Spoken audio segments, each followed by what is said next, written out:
talking about visualization, because it's one of your chapters in here, and I'm curious what you think as far as visualization and confidence. When I went up to the castle to see Pena, he got me onto affirmations. And again, I always thought affirmations were something I would learn in California, where I'm from, where you say, oh yeah, I'm going to affirm my $1 million house, and I'm going to affirm my supermodel girlfriend, and I'm going to wake up every day, and it's like the movie The Secret. And here was this old man that wore a 3-piece suit saying that he did affirmations every morning, every night. For every one of his goals, he had an affirmation. So I'm comfortable and excited to be public speaking all the time, when maybe they were terrified. Or I'm excited running a $1 billion business, even though you're not. So these are his affirmations. And I incorporated in my routine for a long time. And they definitely helped. They definitely got me in the mindset of the person I wanted to be.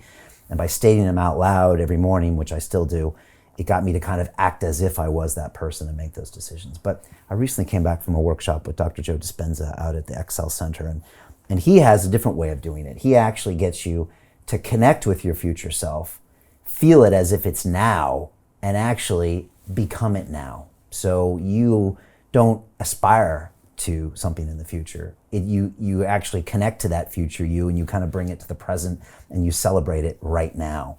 And tapping into the quantum field and all this stuff that I'm getting to know, and I've known Joe for a long time, but I've never actually done it. And I'm finding it even more powerful. And I've been doing these walking meditations every morning for like an hour, and I'm kind of like tapping into this future version of me, and I'm feeling as if it's me, and trying to really make it become me now. And so I guess what I'm asking you is, how do these tools, how do you suggest we use these tools for confidence? So I completely agree with you on this, and I've done a talk before where I say confidence isn't so much, me being a different person to you. It's me having a good idea of who I need to be in this very moment. Even right now, I am projecting to you the person who I need to turn up today to be on London Real podcast. He is better spoken, he is more calm, the actual version of myself that's existing behind it. And I have such a good idea of who I need to be, because I've kind of made my persona who I really could have done with 10 years ago. And that's really who I am. I would have loved someone to have slapped me into shape a little bit and told me, about these fitness things, about these life design things before I went through it. But I'm grateful looking back that I managed to go through the shit jobs and the struggles of being overweight, and the person that, had to become a version of himself to be successful so I could help other people. So I completely agree with that. And with visualization, I used to do this when I was playing rugby. I'd imagine the kickoffs on the bus. I'd be like, okay, it's going to come here, I'm going to catch it. I think about it with tackles before I go into talks. I listen to the backing music that's going to come on before I have a talk, and I think about how I'm going to say it, what I'm going to do with my hands, where I'm going to look in the crowd, because I can get reps in before I do it. But one thing that I've started doing, and none of us can be right with it, we can be right for ourselves with the methods we use. I've started leaning on interrogative self-talk, where I actually ask myself instead of telling myself.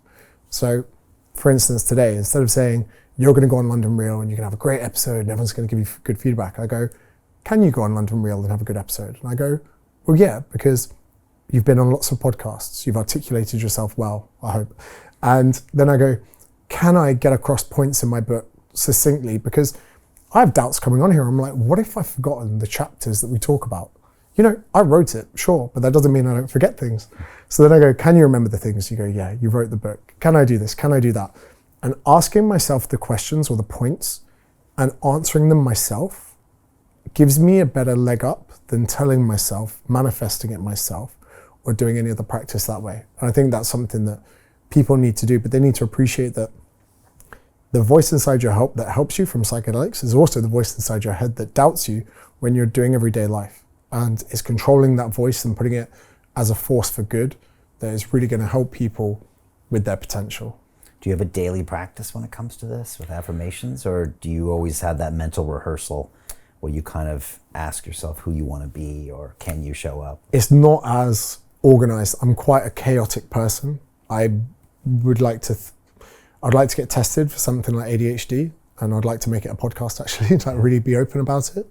But I embrace the chaos, but that's because I know when I need a little time out. I know when I need a little 3 minutes for my thoughts. And similar to the expectation effect, although I'm not a massive meditator, I know that if I close my eyes for 3 minutes listening to a Hans Zimmer song and think about my day and think about things that are stressing me out, I don't only believe it works, I expect it will work, and it does work. So I'm what I would say pretty good at knowing when I need to have a little check-in with myself, when I need to just remove myself from people and go through things in my mind. People that are probably more successful than me in other ways are the ones that wake up, they do their ascension, they do their meditation, they go through it. But then again, I'm 33 now. Maybe we'll sit down in a couple of years' time and I'll be like, I do it every day at 6.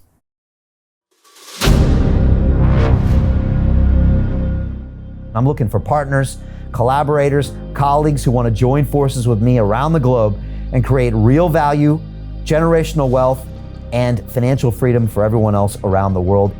Get involved in the cryptocurrency markets, get involved in the NFT markets. This is your moment. Life all comes down to a few moments.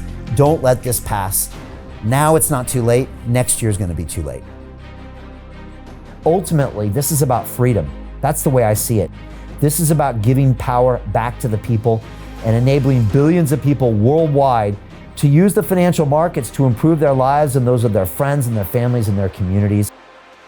Honestly, I think it's a violation of human rights not to allow people basic access to financial services.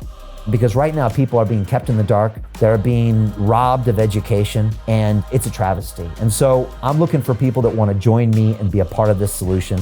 And that all happens inside the DeFi Academy. The gains my students are making are absolutely amazing. Double, triple digit gains in the first month alone. That's amazing. This will change your life. Now is the time to get involved. I'm going to tell you exactly how my students in my academy made money in the last 30 days. I'm talking about real trading results. And let me just whet your appetite a little bit. Let me hit you with some numbers. I'm talking Brendan from New Zealand is up 68.77% on the month. Steve from Europe up 83%. Albert in Singapore up 169.9% on one single trade. I got Susan up 153% on her call options alone. Also rocking 139% returns and 442% returns as well on individual trades. These are people that are changing their financial future in the last 30 days, but it's based on trading discipline. I've graduated over 500 students from inside my academy from over 54 countries around the world. It's amazing. When it comes to crypto, DeFi, and blockchain, we love this space. We truly believe it's the future. This is down to our core. It's authentic to what we're doing, and everybody can tell through the camera because you can't make this stuff up.